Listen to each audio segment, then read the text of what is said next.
Donc ce soir, comme je vous le disais, nous allons recevoir un personnage controversé. Alors, oui et non, je dirais. Daniel Conversano, qui est donc épinglé par le documentaire d'M6 sur enquête exclusive, qui se nomme Ultra Droite, les néo-nazis sont partout, ils vont vous manger, en gros. On n'est pas loin.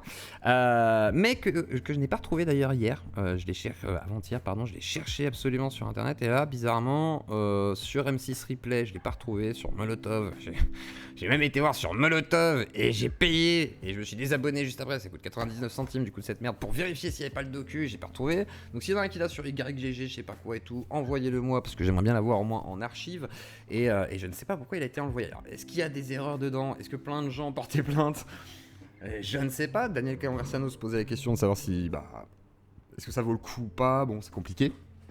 C'est toujours ça qui est compliqué dans un documentaire, et c'est un peu l'affaire avec Gina aussi, où voilà, un documentaire peut détourner totalement peut-être quelque chose. Alors M6 l'a ridiculisé, j'étais aux anges. Alors il y a des gens qui doivent être très contents de ce documentaire, et d'autres qui ne sont pas contents. Moi j'ai l'impression quand même que c'est pas...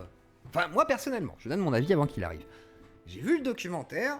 Connaissant Daniel, je l'ai rencontré l'année dernière, on s'est serré la main, il s'est assis dans mon canapé, j'ai eu l'occasion de discuter en off, j'ai eu l'occasion de discuter en live avec lui aussi, que ce soit à distance et en face à face. J'ai évoqué les sujets en off, du coup un petit peu en dehors de ce qu'on évoquait dans le live. Et quand j'ai entendu sa réponse à M6, et on va l'écouter ce soir, du coup nous expliquer un peu tout ça, je le trouve beaucoup plus proche de ce qu'il est, de ce que j'ai vu moi, que ce qui est présenté par M6, qui date de 2021 déjà, donc il y a à peu près 2 ans, dans une période électorale, avec Zemmour, machin et tout, avec un petit peu d'excès, mais avec aussi une sorte de redite de « il serait l'ultra-droite proche de... » Il s'est fait humilier. Il y en a 2 déjà qui pensent ça. Ah, mais il y a des gens qui pensent vraiment qu'il s'est fait humilier, quoi. Attendez, qui pense que non, il ne s'est pas fait humilier, qui pense qu'il s'est fait humilier? Plus 1, plus 2. Plus 1, il s'est pas fait humilier. Non, plus 1, il s'est fait humilier. Plus 2, il ne s'est pas fait humilier.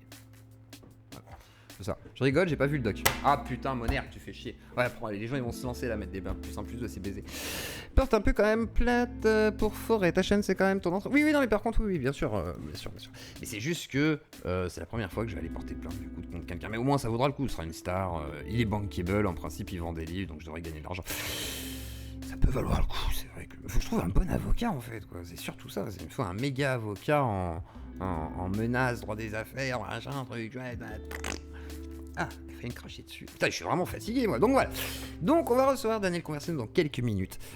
Donc pour expliquer un peu ce documentaire, il mélange pas mal de choses. Il va prendre autant la marche qu'il y a eu récemment, façon de parler avec, vous savez, le GUD, etc., que le meurtre d'Arambourou, que donc avec le Priol, qui va mélanger ça avec les Babtou Solides, qui va mélanger ça donc avec le phénomène identitaire, pardon, qui va mélanger ça du coup avec du coup les cathos tardifs. Alors après, il y a effectivement le Parti de la France qui va essayer de regrouper un petit peu des gens de droite, même s'ils se tirent tous dans les pattes la plupart du temps, avec tous les autres partis, etc. Il y a d'autres partis aussi qui tentent, hein, je veux dire, après les grands partis comme Reconquête et Rennes, etc. Et en gros, ce documentaire représente, semblerait-il, l'ultra-droite. Alors, dans le tableau, il y a Saint-Claude 88 et Conversano qui sont les 2 grands patrons. Saint-Claude 88, j'ai rien contre lui, hein, mais à l'époque ils étaient effectivement un petit peu proches et tout, il y avait quelques idées qui pouvaient se croiser et tout, mais genre... Voilà quoi. Et du coup, Daniel Conversano, effectivement, il a quand même pas mal changé. Oui, il vient ce soir, oui. Il arrive dans... Il m'a dit, il vient à 45. Il m'a dit, je viens un peu plus tard. Donc, le temps qu'il arrive, qu'il s'installe, qu'il arrive dans le Discord, qu'il mette ses droits, moi, je comble les trous, je vous raconte ce que j'ai vu. C'est qui son avocat? Dis Zio, si tu veux. Je te défends, moi. Zio, pas cher. Tu es avocat je sais pas. Oui, Quincy. Daniel vient ce soir, donc oui, ça c'est fait. Et du coup, voilà, donc oui, il vient ce soir. Et donc... Dans ce documentaire, effectivement, si on regarde le truc, en gros, on comprend que les Braves et Conversano, c'est une sorte de section qui serait donc dans les pays de l'Est, mais qui serait totalement affiliée aux gros droitards, aux masques de tête de mort qui disent qu'ils vont faire des ratonnades sur des sites internet et des sites de rencontres de droitards, voilà, enfin, moi personnellement, je savais qu'il y a un site de droitard qui existait, mais c'est celui de, vous savez comment il s'appelle le flic là, touche pas à mon flic là. Lui, il avait fait un site pour les droitards. C'est genre, ah, tu es droitard, tu es libéral, bah viens sur notre site de rencontre pour les droitards libéraux. Tu vois, bon, voilà. Mais je pensais pas qu'il y ait un truc pour genre les skin and faf néo-nazis, tu vois. Et genre, là, ils étaient sur des gros forums. Et ce que disait Conversano dans son truc, et là-dessus je suis plutôt d'accord aussi, parce que sur Telegram, j'observe des Telegram par exemple qui sont dédiés à ce genre de choses. Ouais, t'as quand même 80% de gros trolls, quoi. Donc quand ils disent il y a 4000 personnes sur le serveur, ouais, enfin, il n'y a pas 4000 néo-nazis, frère. Je pense qu'il y en a... allez, s'il y en a 1000, déjà, c'est bien, hein. C'est déjà beaucoup, quoi. Et surtout qu'ils se connectent pas tous sur Internet. Quand c'est des militants de rue, est-ce qu'ils vont vraiment forcément aller sur des forums pour dire gna gna gna gna gna je suis pas sûr, quoi, ça va dépendre. Donc, voilà, quoi. Faut lui dire, relâche, quoi, s'il est le patron. S'il est le patron, c'est pas le patron. C'est là où, justement. Et ce qui est marrant, c'est qu'ils lui ont donné une sorte d'importance et de dangerosité. Et ils l'ont associé aussi avec l'affaire Logan. On en avait parlé dans mon émission aussi, je lui avais posé la question. Donc Logan, qui est un jeune qui s'est approché de Conversano, qui avait dîné avec lui, ils se sont vus vite fait, et ils s'étaient revus un petit peu avant l'affaire des attentats. Et le gars voulait faire des attentats contre des musulmans, je crois, ou une mosquée, je ne sais plus. Et il s'est fait arrêter avant.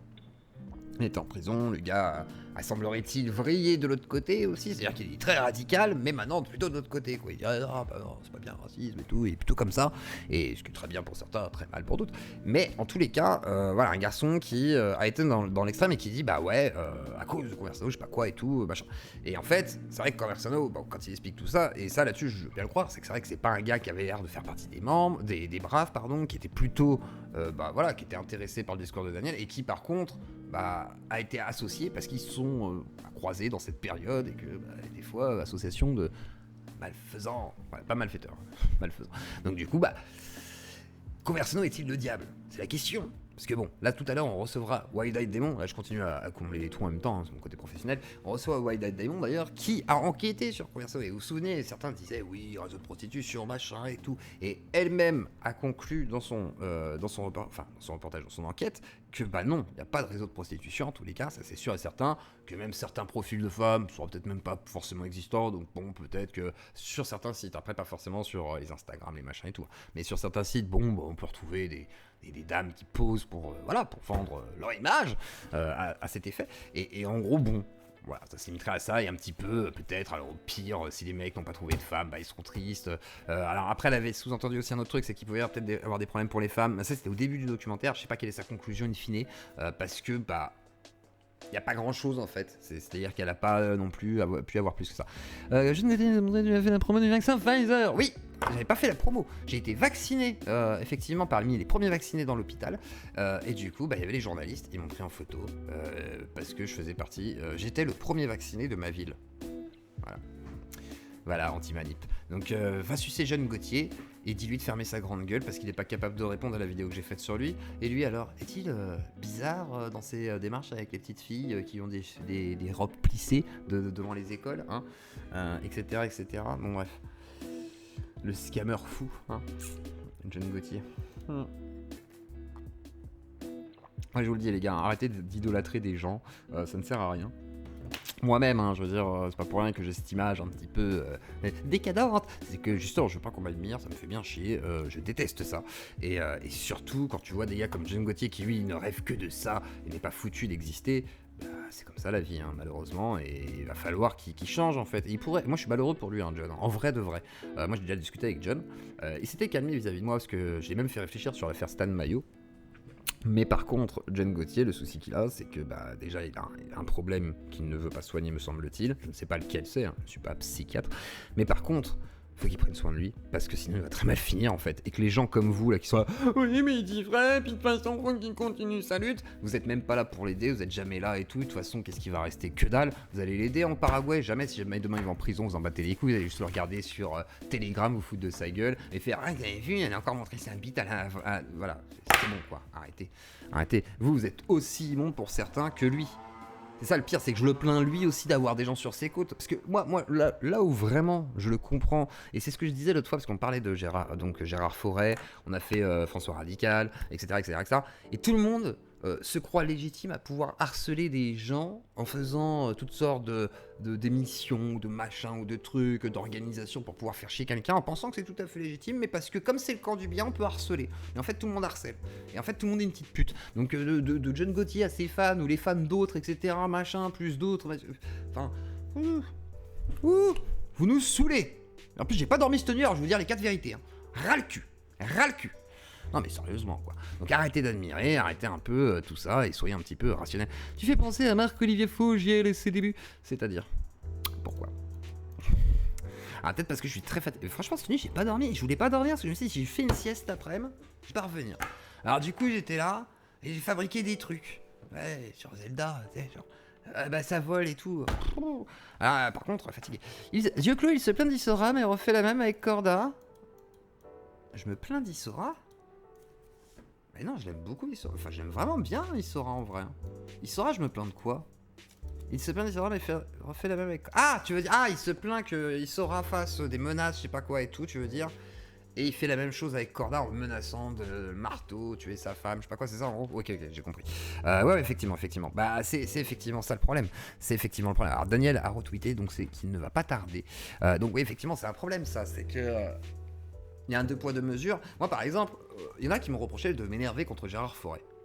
Pour moi, c'est justifié. C'est-à-dire que toute personne qui connaît ma chaîne depuis très longtemps sait que ce genre de personnage tendance à un peu rentrer dedans. Papy Pérou, on s'est pris la tête pour ça, par exemple, parce que lui, il était plutôt du camp, c'est pas Stan Mayo, tout ça, mais on va dire, voilà, il défendait ces gens-là. Moi, je disais, non, mais là, tu fais une erreur, tu vois, parce que pour moi, c'est pas possible de défendre ça.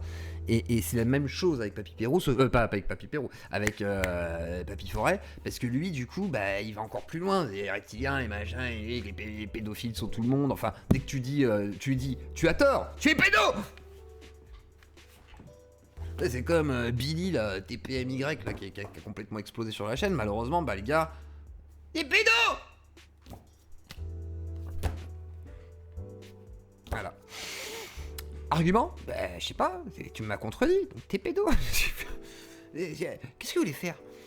Et avec des gens comme ça, tu sais, évidemment, tu te dis, qu'est-ce que je fais? Je laisse le dérouler, c'est juste un mytho, il va inventer des trucs par-dessus des trucs, ou est-ce que je lui rentre dedans et je trouve une occasion quand même de lui rentrer dedans? Bah, la plupart du temps, je trouve toujours une petite occasion. Victor, il y a eu une petite occasion, je sais pas, il y a eu qui? Il y a eu Mulch, il y a eu plein de gens, mais voilà, il faut une petite occasion. Et souvent, c'est pas méchant en plus, mais sauf que. Regardez Daniel Conversano, qui va venir tout à l'heure, hein. Daniel Conversano, les 2 émissions qu'on a faites, il y a pas mal de contradictions en vrai. Et même la première où je suis plutôt en mode, ouais, t'es pas d'accord là-dessus quand même, comment tu peux affirmer ça? Moi je comprends pas. Jamais il dit, oh mais non, et puis si je lui dis une source, il va dire, bah alors faudrait regarder ça et là, et puis même si on n'est pas d'accord, je dis, bah je suis pas d'accord avec toi là-dessus, moi je pense pas qu'il y a assez de sources, là. Et bah, je sais pas, il va monter dans les tours, Daniel, mais il va pas te dire, fils de pute, je vais te tuer, 2 balles dans le cul. Enfin, Daniel il discute quoi.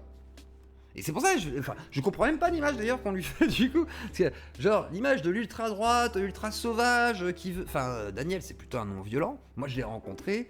Ça se voit que c'est pas un mec qui aime le côté virulent, explosif. Enfin, voilà quoi, la guerre civile. C'est pas. Donc voilà, bon, bref. Donc, je ne sais pas, je ne sais plus et je suis perdu, effectivement. Donc voilà. Alors, Daniel ne va pas tarder, je vais vérifier quand même. Je vois Serge Didier, est-ce que c'est pas un pseudo de Daniel ça? Je pense pas, non, il y a son nom, normalement, Daniel. Tac, je vois, tac. Voilà, tac, je vérifie tout ça. Donc voilà. Donc on l'attend quelques minutes. Je vous ai fait le résumé du coup de l'émission d'M6. Et on va attendre quelques minutes que notre cher Daniel. Ils sont fans des Conversano dans le chat. Je pense qu'il y a des gens qui sont on va dire des braves ou qui suivent Daniel assez régulièrement, oui. Mais même Enarf, par exemple, le modérateur qui aime bien Daniel, etc., qui regarde son contenu assez régulièrement. Donc tu vas avoir pas mal de gens et après ils prennent ce qu'ils veulent prendre là-dedans, tu vois. Moi, Daniel, je sais qu'il est pas. Moi aujourd'hui, avec le temps, avec le recul et tout, son côté plutôt rationnel sur la science, son côté. Même son côté, pas forcément jusqu'au boutiste, justement, où il a un côté un peu, pareil, rationnel, même sur le fascisme, où il dit, bah, si vous voulez un état autoritaire, les gars, arrêtez de vous plaindre si on vous met un pass sanitaire et qu'on vous fait vacciner, tu vois. Mais c'est intéressant quand il dit ça, parce qu'en gros, il essaie de dire aux droitards, genre, bah, vous êtes des droitards, vous voulez être autoritaire, vous voulez être libéraux, mais par contre, vous voulez pas qu'on vous vaccine et qu'on donne des lois un peu dures et tout, alors que vous voudriez instaurer un système fasciste. Donc, complètement con. Et je trouve que c'est plutôt intéressant d'amener ce genre de raisonnement pour justement amener aussi du rationnel, mais sur d'autres terrains qui sont plus politisés et qu'il maîtrise pas trop mal en vrai. Donc moi je trouve qu'il est plutôt affûté avec le temps, Daniel. Même s'il est provocateur, même s'il y a rien et tout, que je partage pas forcément ses idées, mais il est affûté. Et c'est rare d'avoir des gars à droite qui sont capables de débattre quand même, qui sont capables d'exposer des idées, de développer, même si des fois, on peut pas du tout être d'accord, trouver que c'est pas forcément le raisonnement que j'aurais fait ou je sais pas quoi, mais au moins il est capable de l'argumenter, de le faire posément, et voilà. Donc c'est déjà pas mal. C'est pas un fasciste, un mec de droite, c'est tout. Mais moi je pense pas que ce soit un fasciste du tout. Par contre, c'est vrai que Daniel, c'est ce qu'il expliquait aussi l'autre fois, et quand on voyait le documentaire à l'époque sur Daniel Conversano fait par son ami Antifa, du coup, tu sens qu'il a un goût de la provoque, et que par rapport à la politique, choisir, parce qu'à l'époque il choisit quand même un côté très néofascisant pour justement parler à ce public, etc. Et lui-même dit c'était un extrême en fait, et je pense qu'il n'assume pas dans le sens de la violence que ça peut représenter symboliquement, voilà, parce qu'il y a un symbole aussi de ce que serait être un nazi, serait être un néo-nazi fasciste, etc. Donc je pense que lui, c'est pas ce qu'il a envie de porter, tu vois, comme image. Donc du coup, lui qui prône plutôt une sorte de, pas de non-violence, mais de dire, ouais, non, faut être plutôt pacifique, nous sommes des blancs, donc essayons de nous comporter comme tel. Il y a vraiment un côté où c'est très différent de ce qui s'entend habituellement, et je trouve ça intéressant chez Daniel, quoi. Et qu'on le veuille ou non, c'est un mec qui sait discuter et débattre, et même si, ouais, on n'est pas d'accord, et c'est normal, c'est le but, hein, c'est quand même une ordure, même s'il parle, surtout quand il parle. C'est une ordure, même si il parle, surtout... Quoi ? Ça veut rien dire. Attends, c'est quand même une ordure, même s'il parle, surtout... C'est quand même une ordure, même s'il parle, surtout quand il parle.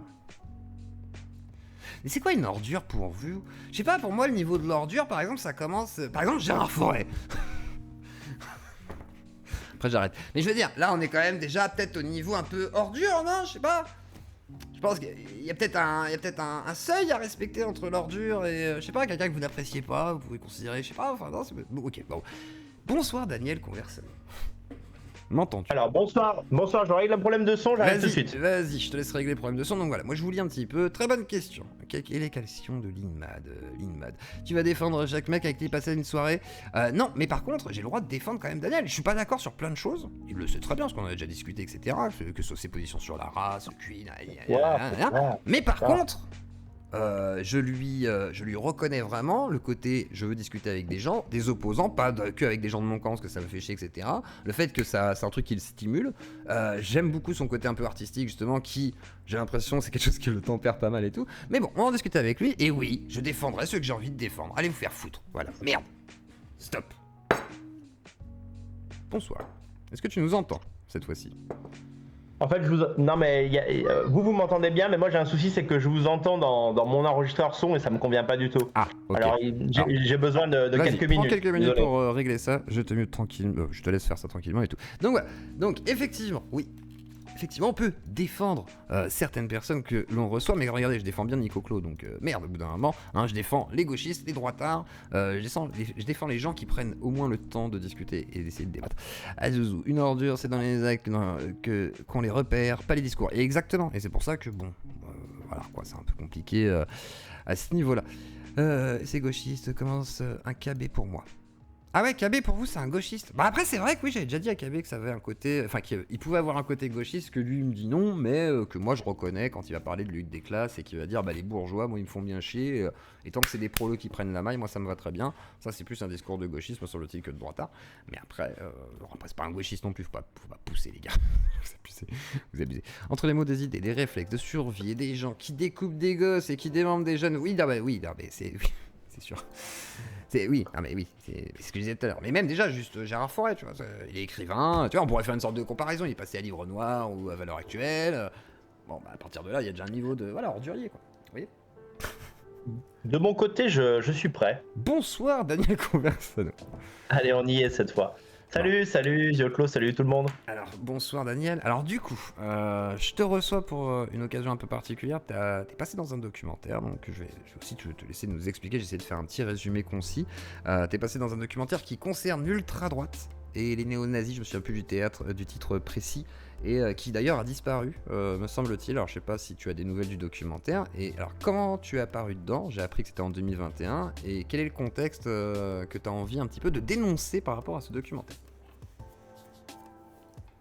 Bah ça fait une grosse question, mais ouais je vais y répondre. Alors juste un détail, mais si j'ai branché ma caméra, hein. Si tu veux tu peux me montrer, je sais pas si techniquement tu peux le faire. Alors mais si ça s'est pas lancé, je regarde juste. Alors peut-être faire juste une déco reco parce que ça a dû bugger, ça arrive. Peut-être, ou sinon si les les gens gens du faire de mon côté, je n'hésite pense pas. que c'est bon. Bah non, ta caméra a l'air lancée, donc attendez, sortez-le du Discord et remontez-le s'il vous plaît les gars. Comme ça, juste que ça fasse une déco reco, et comme ça tu pourras lancer ta caméra directement. Modérateur. Y a-t-il un modérateur qui peut... je vais descendre moi-même. Hop là, c'est bon, merci. Et on remonte, et maintenant je peux balancer tout ça, tac, et je balance le flux du Discord, je te laisse mettre ta caméra, normalement ça devrait être bon. Tac. Bah moi elle est branchée la caméra, après je sais pas si j'ai une option à faire. Les gens du Discord, est-ce que vous pouvez descendre dans le nightclub? Je pense qu'il y a trop de monde dans le Discord. Attendez, allumez la caméra, attendez, ça vient de moi, ça vient de moi, autant pour moi. J'ai peur, je suis complètement con quoi, je me suis dit j'ai pas dormi, non, c'est ça. En fait c'est moi qui suis complètement con. Voilà, c'est mon QI qui baisse. Qu'est-ce qui t'arrive Daniel, je te trouve... Franchement Daniel, j'ai l'impression que ce documentaire t'a mis un coup, t'as beaucoup changé. Moi je trouve que tu t'adoucis. Ah bon? Ouais, vraiment, je trouve que tu t'adoucis. C'est ce que j'étais en train d'expliquer au chat, genre... Eh bah t'es bien le seul en France à avoir cette sensation, hein. Bah si, on a déjà parlé tous les deux. Tu te souviens, dans mon salon, je t'avais dit, ouais, j'ai l'impression quand même que t'es pas l'image qu'on a de toi et l'image que tu voudrais représenter. J'ai l'impression qu'aujourd'hui, tu corresponds de plus en plus à cette image qui est ce que tu es, tu vois, genre un peu plus apaisé, plus calme, plus concis. Ouais, bah... Le calme, il vient des enfants, hein. Quand tu es parent, tu t'apaises, parce que tu peux pas te permettre d'être dans l'émotion ou dans l'hystérie tout le temps, ou même dans l'exagération quand t'as des gosses. Donc je pense que ça change en profondeur ton caractère, ça c'est le premier point. Et puis ensuite, le deuxième, c'est que, en fait, je pense que les gens ont une image de moi qui correspond à des vidéos que j'ai faites il y a 10 ans en fait, hein. Et je pense que ces vidéos elles étaient tellement marquantes parce que innovantes, provocatrices, mise en scène, etc., que pour les gens je suis toujours un peu cette personne. Donc honnêtement moi ça me dérange pas, j'assume tout même si ma ligne a changé, mais c'est vrai qu'à côté, où quand les gens parlent de moi, ils parlent d'un moi qui n'existe plus depuis 6 ans en fait. C'est comme si on parlait de moi quand je passais le bac, enfin je veux dire ça n'a plus de sens, voilà. Maintenant, par rapport à ta question, bah écoute, je vais le dire très simplement. En fait, déjà, ce que les gens doivent savoir, c'est que ce documentaire, donc Enquête exclusive, alors tu dis qu'il est plus dispo, c'est parce que M6 le rend dispo, tu vois, à la demande pendant une semaine ou deux, puis après il le dégage. C'est comme ça qu'ils font. Okay. Après, ça finira par ressurgir, je pense. Mais ce qu'il faut bien comprendre, c'est que ce reportage déjà a 2 ans. Donc en fait, il a été filmé en octobre 2021. Donc moi, je m'attendais à ce qu'il ne soit plus diffusé. Et quand les gens se demandent comment les journalistes ont pu accéder à toi, etc., parce que j'ai accepté, tout simplement. Voilà, ils m'ont dit on veut faire un reportage sur les Braves. En fait, non, les Braves c'est mon mouvement, on va dire, c'est ma communauté, ça s'appelle les Braves, voilà. Sur toi, sur l'expatriation. Et en fait, au début, ils m'ont vendu le truc comme ça, ils m'ont dit on enquête. Alors ça ils n'ont pas menti là-dessus. On enquête sur les nationalistes français expatriés à l'étranger. Alors du coup moi je dis ça m'intéresse, c'est un sujet qui m'intéresse, c'est l'occasion d'expliquer pourquoi je me suis expatrié, patati et patata. Et je me suis rendu compte quand ils sont arrivés qu'ils m'ont posé très peu de questions sur l'expatriation elle-même. Ils sont pas du tout intéressés par le pays où je me trouve, en Roumanie, ils s'en foutent complètement. Et en fait ils m'ont posé plein de questions. Voilà, est-ce que je pense que la guerre civile va avoir lieu?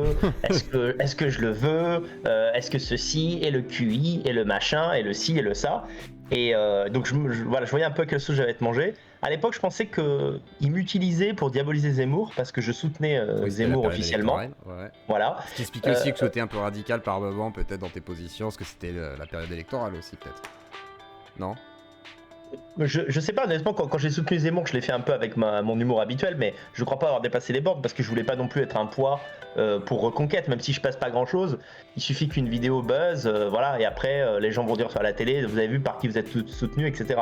Mais bon, bref, en fait, ils ont gardé le matériel vidéo qu'ils avaient pour le ressortir au moment où ils veulent diaboliser l'extrême droite, c'est-à-dire en ce moment, suite à la manif, on va dire, des mecs du GUD, les interdictions des colloques de l'Action française et compagnie. Voilà, en ce moment, il y a un peu l'État veut vraiment étouffer l'extrême droite en ce moment, et donc ils ont mis le paquet, quoi.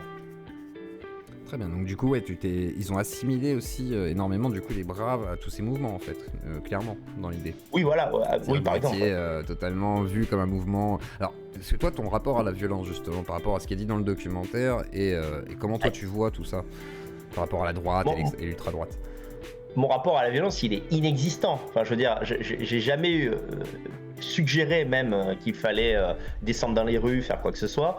En fait, chaque fois qu'on m'a interrogé sur le sujet, j'ai dit le contraire. Parce que ma théorie, c'est la suivante, si tu veux. Si on parle de politique, d'histoire politique, la violence, dans le passé, a pu avoir un impact sur la marche du monde, sur l'histoire. C'est indéniable. Les rébellions, même la résistance, on va dire Jean Moulin, etc. Jean Moulin était quelqu'un de violent, évidemment. Il résistait contre un ennemi, il résistait avec violence. Donc, moi, je rejette la violence, mais même pas tant.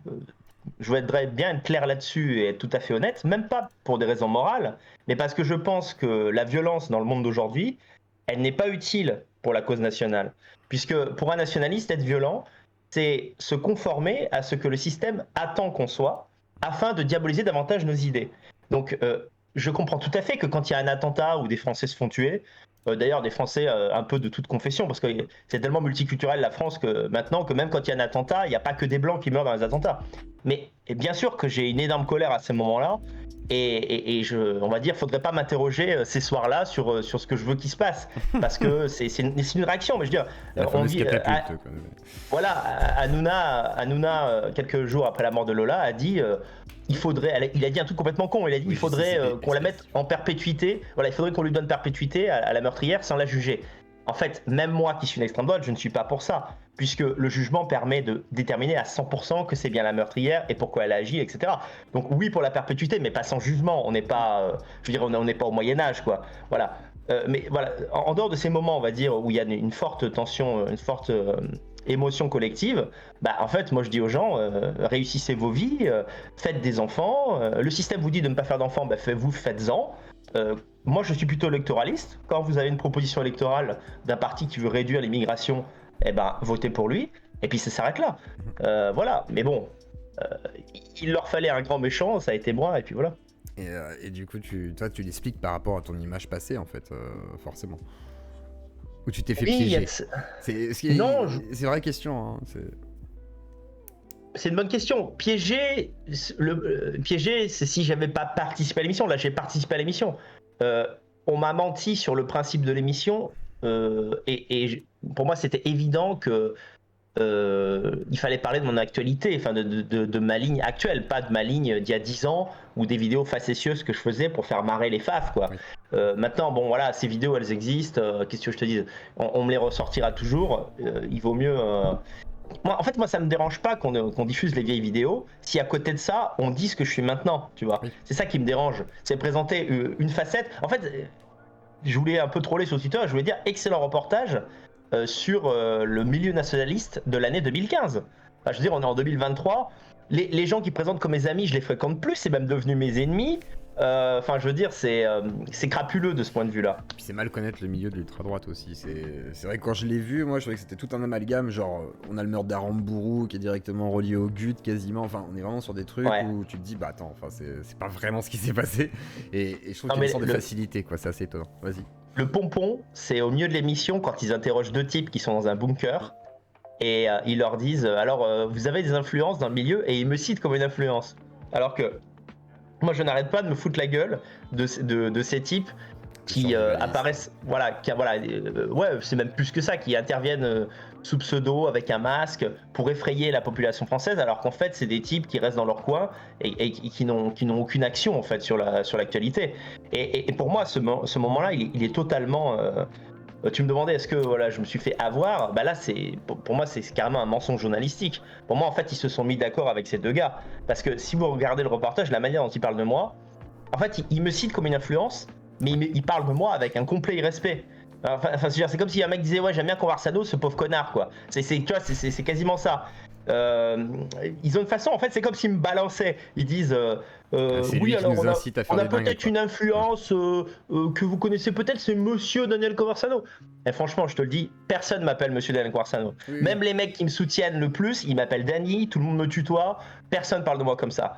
Et après ils décrivent ce que je fais, ils disent Ouais, alors, c'est bizarre, il valdingue entre la Roumanie et la Hongrie, enfin n'importe quoi. J'habite en Roumanie, j'habite pas en Hongrie, j'habite pas entre deux pays. Donc en fait, c'est des gens qui ne connaissent pas ma production, soit qui m'ont cité pour me nuire, ce qui est possible parce que il y a des tas de gens qui me détestent dans le milieu d'extrême droite. Voilà, soit en fait, c'est carrément une mise en scène faite par les journalistes. Hein. Parce que ça transitionne derrière. Donc, et puis d'ailleurs, on suit un brave là, d'ailleurs hein, dans le documentaire. Donc c'est qui? C'est un proche, enfin c'est devenu un proche de ton équipe. Bah, Olivier, ouais. Olivier, mais il habite. Tu parles d'Olivier peut-être? Alors il y en a deux qu'on voit. Il y a un jeune qui t'a rejoint récemment, je crois, et puis l'autre La qui est là plus âgée. depuis plus longtemps, qui a 50 ans, je crois, et qui est venu en France. Enfin, Ah, qui bah, est venu Olivier. de la France, ouais. Olivier, c'est un ami. Olivier, c'est un ami. C'est un brave de Bucarest. On habite dans la même ville. On se voit très régulièrement. Il a une cinquantaine d'années. Et en fait, oui, alors, et si tu veux, les journalistes, ils cherchent toujours un angle. Et il s'est trouvé qu'il y a eu un concours de circonstances extraordinaire. C'est que dans la section Bucarest, c'est-à-dire les gens qui m'entourent, mes potes en fait, hein, de Bucarest, les potes braves de Bucarest, il se trouve qu'il y a deux types qui sont des anciens militaires. Et donc, si tu veux, dans le raccourci, il est vite fait par le journaliste. Ancien militaire égale groupe paramilitaire. Non, moi je te dis, ce qui s'est passé, c'est que c'est deux anciens militaires qui en ont eu plein les couilles d'habiter en France et qui sont allés habiter à l'autre bout de l'Europe. Et puis tu sens qu'ils sont plus à la retraite qu'en train d'essayer de faire une section d'assaut, quoi. Mais bon, et bien sûr, ils sont pas venus en Roumanie avec des armes, on n'a rien à revendiquer ici, on est juste bien. Nous, notre but, c'est faire le moins de bruit possible à Bucarest et en Roumanie, tu vois. Ça finit comme Alexis Sora, de toute façon. Oui, voilà. Désolé, Voilà, on m'assimile à ce genre de gens, alors que si j'avais de tels comportements, non, mais c'est carrément des mensonges journalistiques. Et d'ailleurs, je suis évidemment suivi par la police, comme tous les leaders, tous les porteurs d'opinion d'extrême droite. Et si j'avais ce genre de comportement, je serais en taule depuis longtemps. Mais d'ailleurs, il t'associe même à Saint-Claude 88. Alors ça, moi, ça m'a fait rigoler. Alors du coup, quelle est cette sombre histoire? Parce que, alors, t'as connu Saint-Claude, effectivement, vous êtes déjà croisés. À une époque, on était amis. Voilà, alors à une époque, on était. C'est quoi votre rapport? Non, on était amis, hein, je te le dis franchement, à une époque avec Grand Monarque.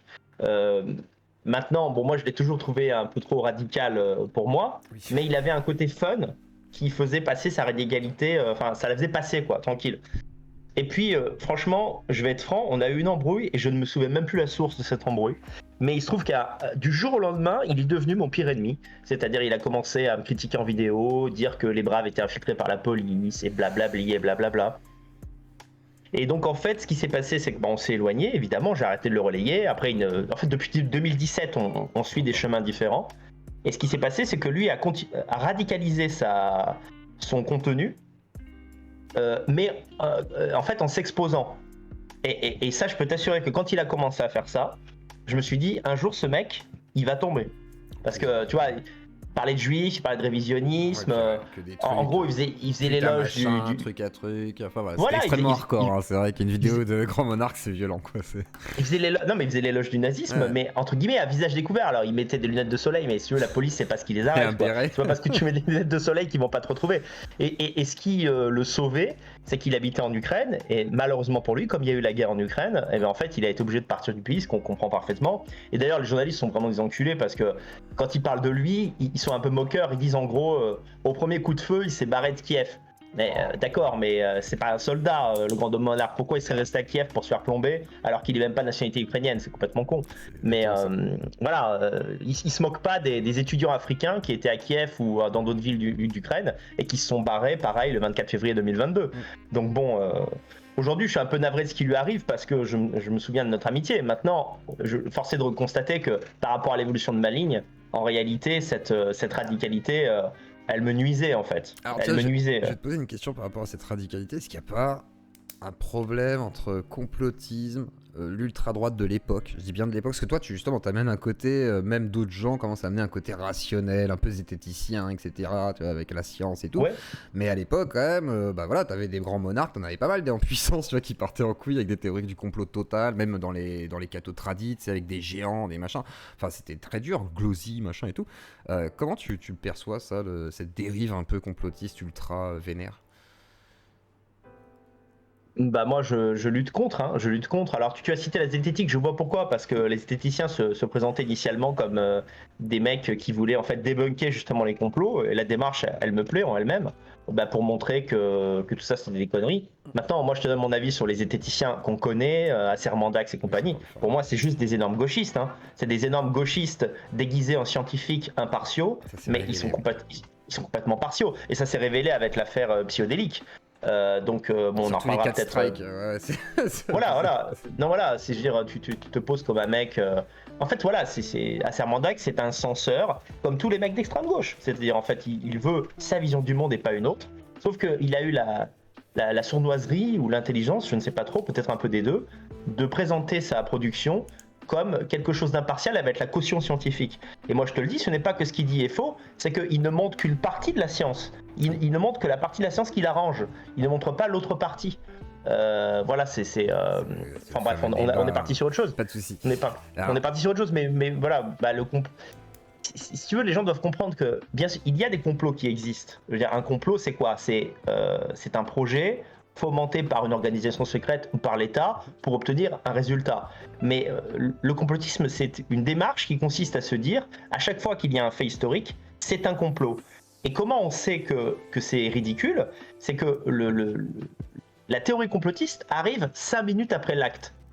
Or, comment les observateurs peuvent avoir des informations sur un acte qui vient d'arriver ? Et aujourd'hui, à chaque fois qu'il y a des faits d'actualité, je sais pas, un attentat, 2 heures après, tu vas avoir un idiot dissident qui va dire « Mais non, le vrai meurtrier, c'est pas lui, c'est lui. » Mais qu'est-ce que t'en sais ? Même la police ne sait pas qui c'est encore le meurtrier. On n'a pas encore fait la lumière sur cette histoire. Donc oui, c'est pénible et ça décrédibilise énormément notre milieu.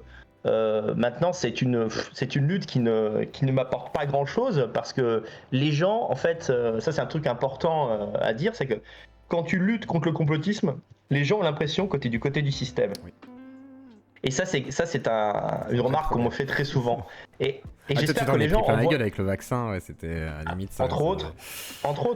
Mais on avait le droit de pas être d'accord avec moi sur le vaccin. Je veux dire, non, mais oui, mais les gens sont durs souvent quand tu dis que t'es pro-vaccin. Les gens, c'est plus compliqué. Oui, voilà. C'est-à-dire qu'en fait, sur 2 sujets majeurs, j'ai un avis qui est le même que celui du système, même si c'est pour des raisons différentes. Macron soutient l'Ukraine, je soutiens l'Ukraine pour des raisons nationalistes. Et concernant le vaccin, comme j'ai pas mal de gens dans ma famille qui sont dans le milieu médical, j'ai simplement dit aux gens, bon, quand vous dites que le vaccin est pensé pour nuire et pour faire du mal aux gens, j'émets un gros doute. Voilà. Donc en fait, comme sur certains sujets, je n'ai pas pris la position, on va dire, nationalistement correcte, et ben en fait, je suis vu depuis 2-3 ans comme un type qui s'est, soit on dit il s'est adouci, bon ça à la limite ça me dérange pas qu'on dise ça, soit en gros il a trahi la cause. Bon, on voit bien à travers les reportages qui sont faits sur moi que je suis toujours considéré par le système comme un ennemi, c'est plutôt clair. Enfin voilà, maintenant c'est... Après, est-ce que c'est pas facile de t'ériger comme un ennemi pour faire d'une extrême droite un truc, justement comme tu disais tout à l'heure, un truc diabolisé à l'outrance, alors que si moi je prends... Enfin vraiment, hein, je vais prendre 2 systèmes de société, t'as Gérard Fauré président, t'as Conversado, je préfère afficher Conversado que chez Gérard Fauré. Par exemple. Merci. Moi je déconne, mais à un moment donné, non mais je sais pas, j'exagère forcément, mais ce que je veux dire par là, c'est que t'es pas... Enfin, après, t'as des idées qui peuvent être effectivement très dures au niveau de l'immigration, à la limite, ça va être ça, et puis les débats sur le QI, à la limite, qui peuvent hérisser un peu les poils. Mais sinon, dans l'idée, je pense que t'es pas un mec si radical, en fait. Donc, comment tu... Bah, je sais pas trop quelle est ta question, mais je suis d'accord avec tout ce que t'as dit, si ce n'est que... Comment dire ? Déjà, ce que je pense du QI, c'est pas ma pensée, enfin, c'est quelque chose qui est très courant, c'est juste qu'en France... c'est très mal vu, mais dans d'autres pays comme les États-Unis, parler des différences moyennes de QI au sein des populations et même à l'intérieur même des nations, enfin, je veux dire, même nous les blancs, on n'a pas tous le même QI entre blancs, quoi. Donc c'est des choses dont on peut discuter, mais c'est toujours des sujets qui sont délicats parce que c'est pour les gens, voilà, dire à quelqu'un bah, t'as un bas QI, évidemment c'est quelque chose qui est désagréable, personne n'a envie d'entendre ça et je le comprends parfaitement. Maintenant franchement, ceux qui suivent ma production le savent bien, je parle pas du QI à chaque vidéo, enfin pour moi c'est un sujet parmi d'autres, hein. Et puis d'ailleurs le fait de lutter contre l'immigration, n'entretient pas de rapport avec l'histoire des quotients intellectuels. En fait, j'estime que tout peuple a le droit de rester en majorité sur son sol, même si c'est même un peuple de merde à la limite, tu vois. Même si les Français avaient 60 de QI de moyenne, s'ils veulent rester entre eux, ils ont le droit. Voilà, donc je dirais pas que ma position sur l'immigration elle est radicale, elle est intransigeante. C'est-à-dire que là, par exemple, on a les enfants, les blancs font peu d'enfants, ça c'est un fait statistique. Dans certains métiers, il y a besoin d'une immigration de travail, c'est aussi un fait. Eh bien, moi, simplement, si j'étais au pouvoir, je dirais aux Français, le temps que la natalité revienne à 2 enfants par femme, il y aura une récession économique. C'est-à-dire, on va faire le choix de faire rentrer moins d'immigrés, même d'immigrés de travail, parce que du moment qu'on fait rentrer des gens ici pour travailler, eh bien, ils s'installent et ensuite, ça change le visage et donc l'histoire du pays. C'est tout, voilà. Donc, c'est une décision historique qui est très difficile à prendre pour les partis au pouvoir. Eh bien parce que c'est très très difficile, vous savez, je le disais à toi mais je dis ça à tous les gens aussi, nos avis sur l'identité c'est bien beau, mais la plupart des gens ils votent pour leur portefeuille. Et donc quand vous dites aux gens, bon en fait moi j'ai un projet qui est pas politico-politicien, qui est historique, je veux que la France reste européenne, alors on va le faire mais pendant 20 ou 30 ans on va en chier quoi. Voilà, le temps qu'on se remette au boulot, comme les Japonais qui bossent jusqu'à 70 ans, parce que souvent les identitaires valorisent le modèle japonais, mais pas ce qu'il implique. Oui. Donc les Japonais effectivement prennent très peu d'immigration non japonaise, mais ils bossent comme des enculés quoi. Ils bossent 50-60 heures par semaine et jusqu'à 70 ans.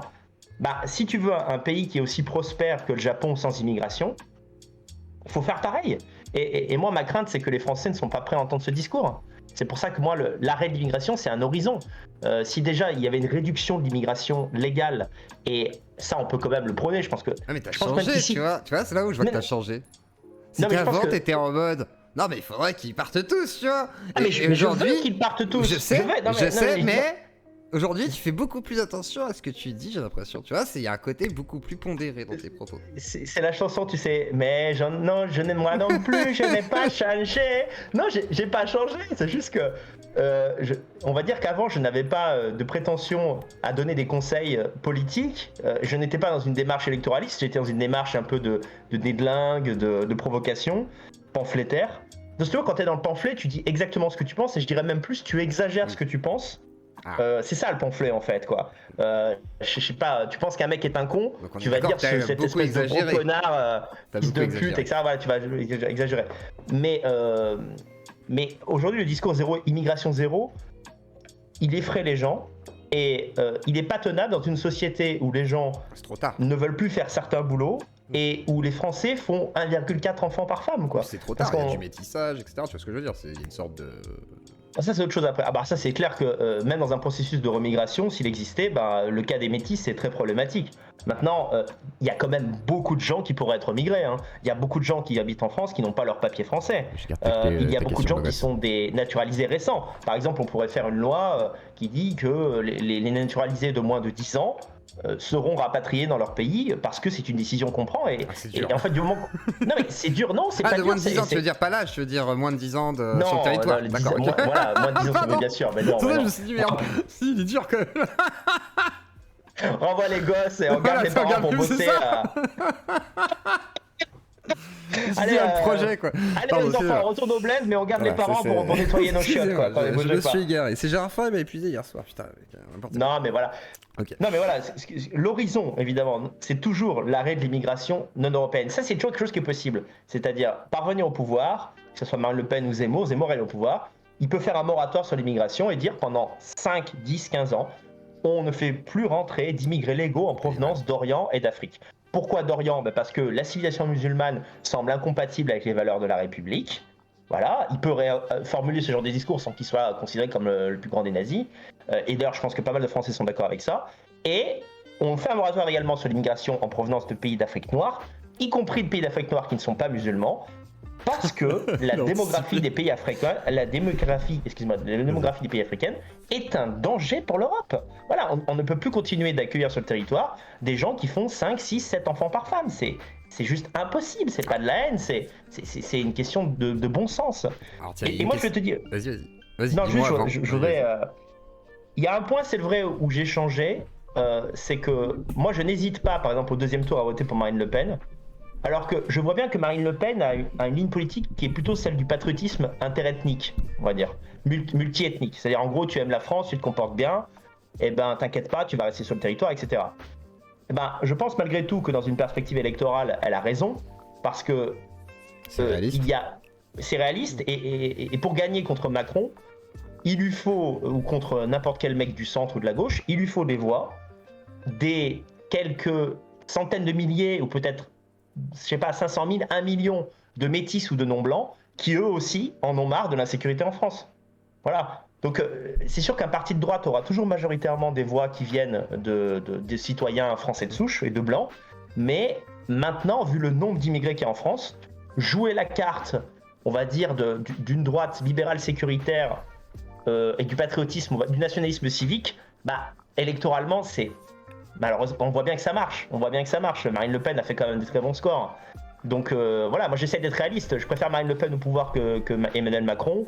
Donc je m'assois sur ma ligne, on va dire, identitaire blanc quand il s'agit de voter, tout simplement. De toute façon. Et alors, du coup, très matérialiste sur le choix. Et alors, Luna qui me dit comment on peut donner la parole à ce genre de personne. Mais il est pas illégal, Conversano.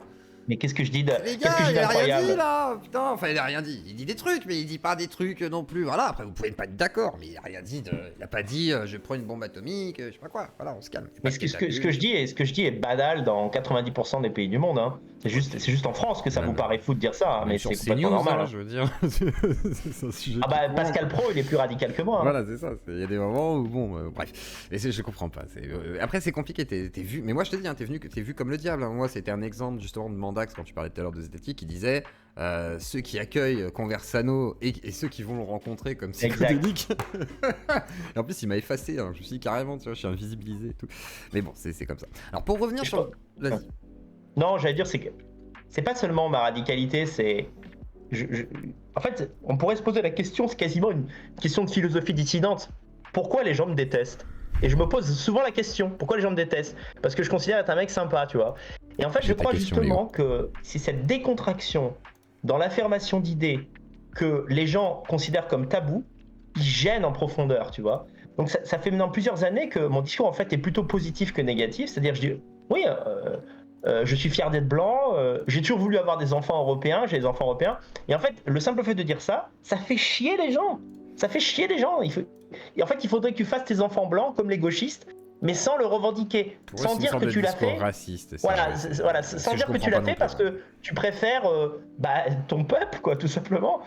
Et moi, j'ai une manière de le dire qui est tellement libre et désinvolte que les gens me prennent soit pour un fou, soit pour... en fait, ils considèrent que cette désinvolture est indécente. Parce que c'est le tabou de la société française. C'est pas que la question raciale. Et puis t'as eu des positions qui étaient tellement radicales que pour les gens, si tu dis bah tiens, je suis fier d'avoir... Moi par exemple, si je dis je suis fier d'être français parce que ça m'a apporté plein de valeurs, machin et tout, on va pas me dire que je suis un raciste. Au pire, on va me dire...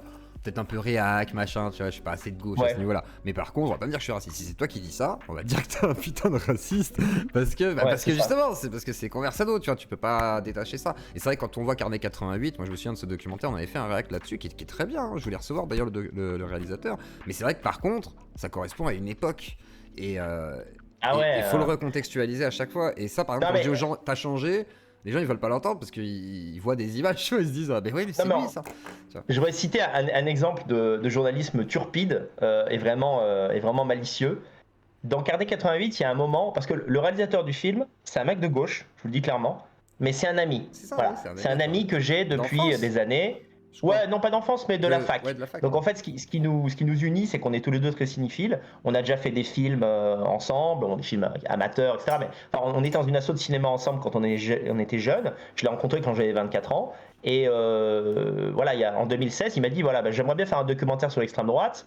Et vu qu'on s'entend bien et qu'en plus, toi, tu commences à être bien connu dans le milieu, je vais faire un documentaire sur toi. Donc j'ai accepté. Je lui ai moi-même conseillé de prendre de la distance par rapport à moi dans le documentaire pour qu'il continue d'avoir une carrière dans son milieu. Donc c'est pour ça que les gens me disent mais c'est ton ami mais il n'a pas été tendre avec toi. Il n'a pas été tendre parce que déjà il partage pas mes idées politiques et puis parce que il fallait absolument qu'il crée cette distance. Bon voilà. Je trouve que ça retranscrit bien l'ambiance quand même. Hein. Oui, voilà. Bon après on va se le dire clairement. Je veux pas raconter des cracks aux gens. À l'époque j'étais national-socialiste. Alors, je veux dire C'est franchement. pour ça que Quoi. je dis, ça retranscrit bien l'ambiance. Et voilà, j'ai été convaincu par les idées nationales-socialistes. Avec les gens de la Charlemagne et tout, t'as des gens qui sont Mais très pas, radicaux. pas au sens où j'étais nazi dans le décorum, genre j'avais des croix gammées chez moi et tout, ça non. Mais dans le sens où je me disais, oui, en fait, j'étais convaincu par les principes, si tu veux. Voilà. Et en fait, je me suis rendu compte que, en fait, déjà sur le plan économique, le socialisme a échoué. Et donc, il a échoué dans tous les pays maintenant, quasiment du monde, en tout cas du monde blanc. Donc, déjà, vouloir le socialisme, c'est pas possible. Et tout simplement qu'on n'avait pas besoin de chérir la dictature pour vouloir en fait une politique identitaire, tu vois. Et comment je me suis rendu compte, c'est aussi en habitant dans les pays d'Europe de l'Est, quoi. En Europe de l'Est, ce sont des démocraties autoritaires, c'est-à-dire qu'ici, bon, voilà, si tu fais des crimes et des délits, tu n'auras pas le laxisme judiciaire qu'il y a en France, mais enfin, c'est pas la dictature. Tu peux critiquer le pouvoir en place, tu peux créer une presse d'opposition, enfin, tu vois, on n'est pas en Hongrie, on n'est pas en dictature. Ouais, voilà, la Hongrie d'Orban est une démocratie autoritaire, c'est pas une dictature. Donc voilà, je me suis dit, en fait, j'ai affiné ma réflexion politique et je me suis dit, bah, c'est ça que je veux. En fait, je suis un mec de droite libéral qui veut une démocratie autoritaire, très virulente avec les criminels et les violeurs et compagnie, et qui ferme la porte à l'immigration en provenance du tiers-monde. Point barre. Bon, mais pour en revenir encore une fois à ce documentaire Carnet 88, il y a un moment où en fait, j'ai fait une blague à Sylvain. Je raconte le contexte parce que franchement c'est drôle. Sylvain, on était dans la campagne en Hongrie et il a posé la caméra. Et en fait, il a reçu un appel téléphonique. Et pendant qu'il recevait l'appel téléphonique, il ne me regardait pas. Et en fait, moi, pour lui faire une blague, j'ai fait un salut fasciste pour que quand il se retourne, ça le fasse marrer. Et donc, il a gardé ça, mais il a gardé la séquence dans son intégralité où après on éclate de rire, lui et moi. Sauf que maintenant, les médias, ils ont juste gardé le moment. C'est vrai que l'image est marquante. Même moi, je l'ai reprise. Une fois, j'ai rediffusé ton interview, j'étais là, j'ai rencontré le diable, j'ai mis celle-là forcément voilà. Parce que. Non, mais c'est réutilisé, même pas méchamment, mais par des gens qui veulent buzzer avec mon nom ou simplement même des potes qui veulent me troller.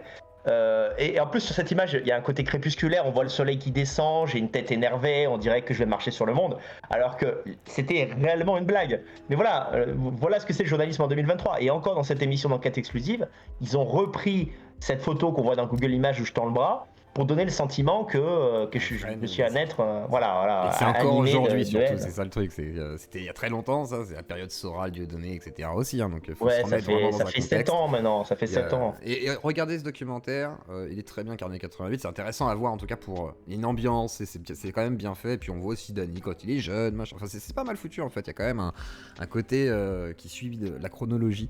Alors une autre question qui a été posée, payée, c'est demande à Danny ce qu'il pense des Noirs qui sont majoritairement chrétiens et pourquoi ils sont invisibilisés en France. Et ensuite on reviendra sur le documentaire.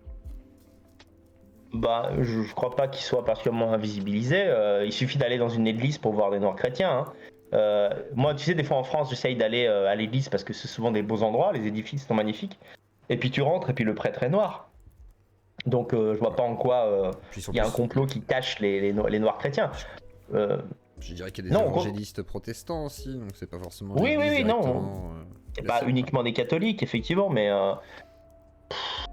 moi, si tu veux, pour moi, la problématique, elle est ethnique. Peu importe la religion des Africains qui viennent sur le territoire, il y a déjà, enfin, je veux dire, peut-on dire cela ? Il y a déjà bien assez d'Africains, d'Afro-descendants sur le sol français, c'est tout. Enfin, plus ce serait trop.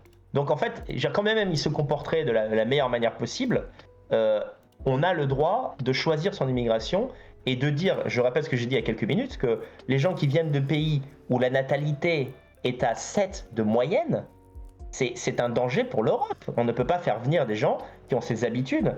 Voilà, c'est pas possible, surtout que l'Europe n'est plus le premier monde.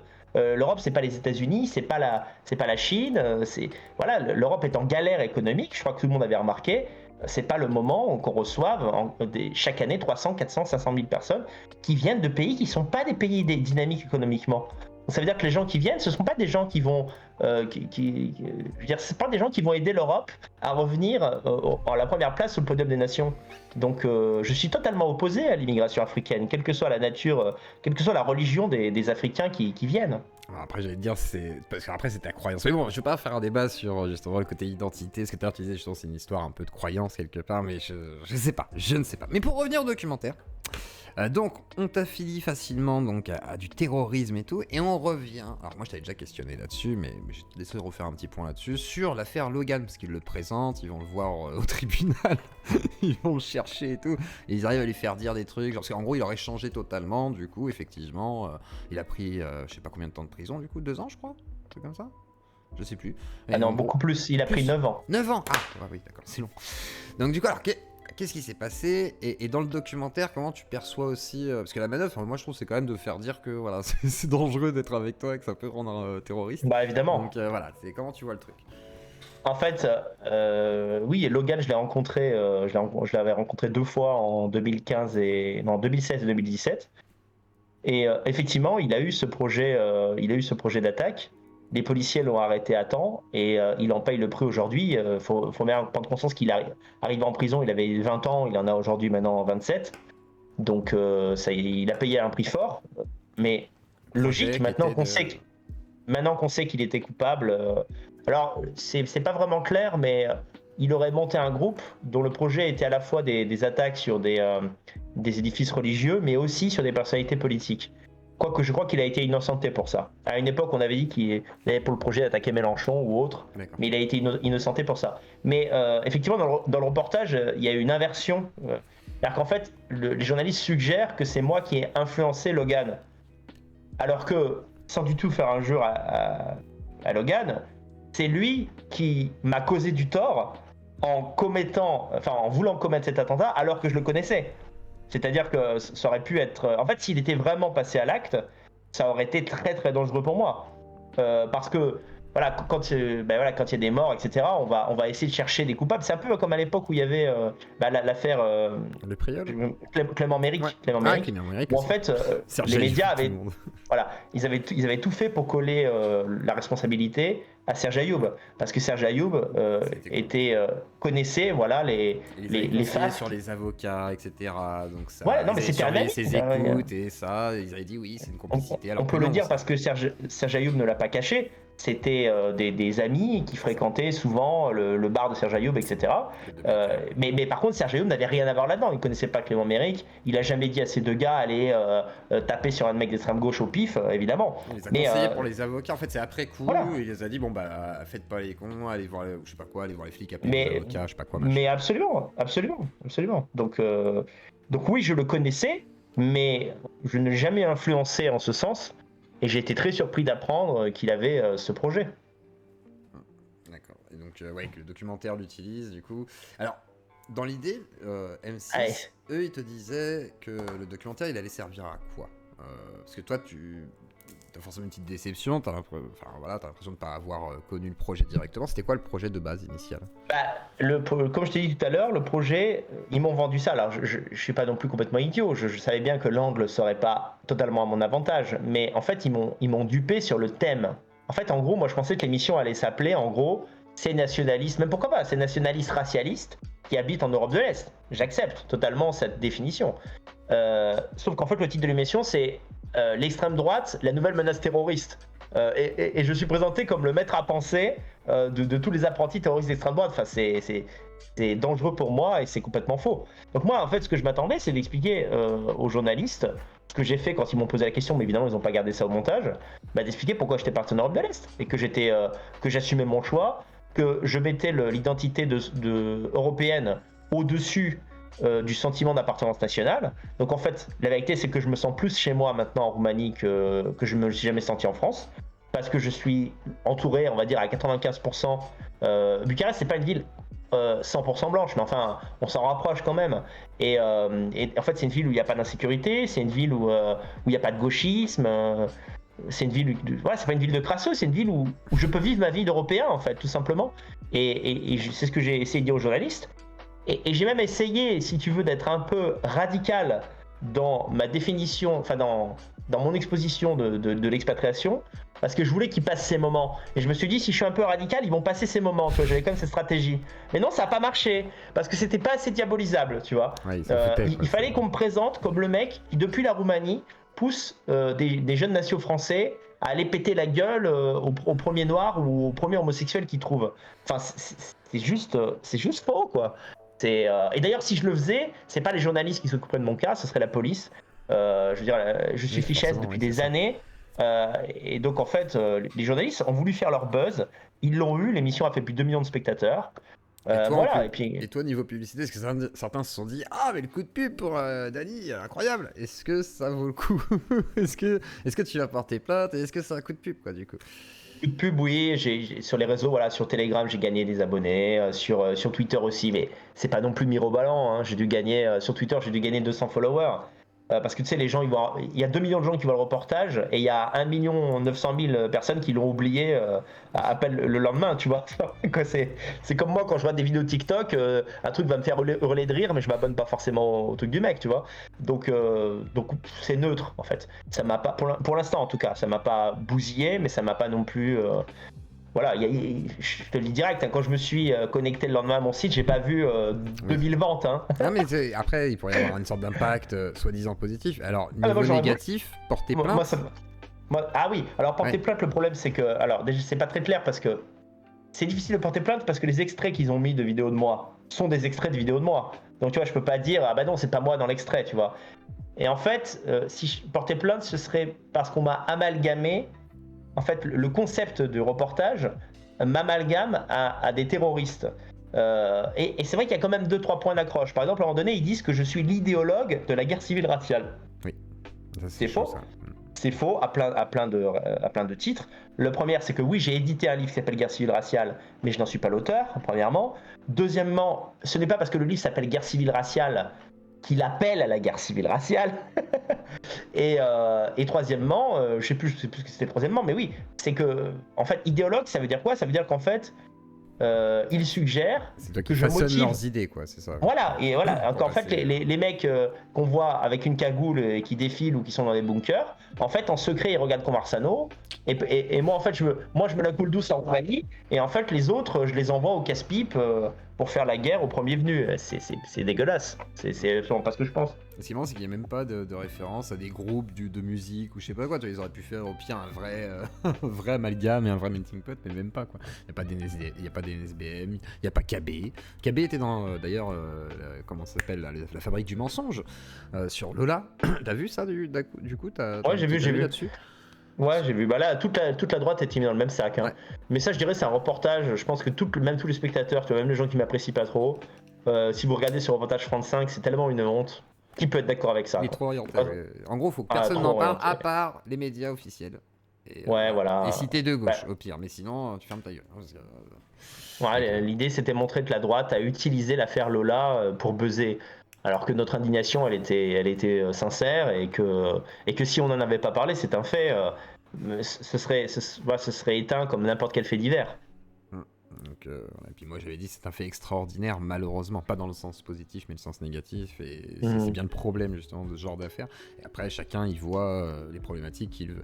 Alors il y a, alors je connais, tu sais, Anis pardon Red Skull qui est passé à CNews et tu l'as taclé sur Twitter et il voulait peut-être débattre avec toi. Est-ce que ça t'intéresse de discuter avec lui? Parce que tu disais je vois pas pourquoi on invite ce genre de droitards qui ont été des dealers, un peu comme Gérard. Tiens, je te demandais d'abord quel est ton avis sur Gérard Forêt? On m'a demandé Ah, oui, excuse-moi, je me d'abord souviens avant. pas de son nom. Non, mais le temps que Mais ça monte oui, au cerveau. Anis après, mais d'abord, je vais faire